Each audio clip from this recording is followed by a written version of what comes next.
ৰঙাপাৰাৰ পগলাবিল অঞ্চলত চুৰিকাণ্ড সংঘটিত কৰি ত্ৰাসৰ সৃষ্টি কৰা এজন গভাই চোৰক আটক কৰিবলৈ সক্ষম হয়। পগলাবিলৰ কৃষক গোপাল কিষানে নিজৰ তৰমুজ খেতিত পানী দিয়াৰ বাবে এটা পানী তোলা মেচিন ভাড়ালৈ আনিছিল। কিন্তু দেওবাৰে পগলাবিলৰ চুকৰা খেৰিয়া নামৰ চুৰজনে মেচিনটো চুৰি কৰি লৈ যায়।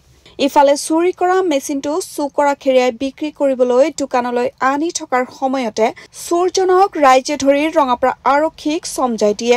চুকৰা খেৰিয়াই অঞ্চলটোৰ পৰা বহুতৰ পানী তোলা মেচিনৰ লগতে সা সামগ্ৰী চুৰি কৰি আহিছিল।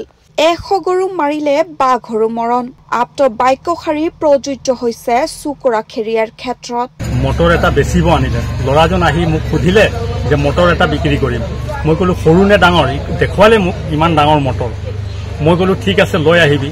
আৰু যিহেতু মোৰ মটৰ এটা চুৰি হৈছে, মোৰ পৰা দাদা পথাৰত পানী দিবৰ কাৰণে লৈ গৈছিল, সেইটো মটৰ আকৌ মোৰ তাত বেচিবলৈ আনিলে। তো লগে লগে মই দাদাক ফোন কৰিলোঁ, দোকানত মাতিলোঁ, চুৰজনক বহাই থলোঁ। বহাই থৈ দাদাক মাতিলোঁ, দাদা আহিলে, আহি পেলাই পিছত ধৰি ললোঁ। ক'ৰ পৰা চুৰ কৰিছিলে? পথাৰৰ পৰা তৰমুজ খেতিৰ পৰা। তৰমুজ খেতি কৰিছোঁ, এই তৰমুজ খেতিৰ পৰা মানে মটৰটো চুৰি কৰি ওলাই লৈ গৈছিলে। তৰমুজ খেতি পগলাবিল। হয়, কি নাম চুৰটো কিবা জানে না? চুৰটোৰ নাম হ'ল মানে এনেতো গাঁৱত মানে ঠয় বুলি কয়, আৰু অৰিজিনেল নামটো হ'ল চুকৰা খেৰিয়া মানে। চুৰ কৰিছে। হয়।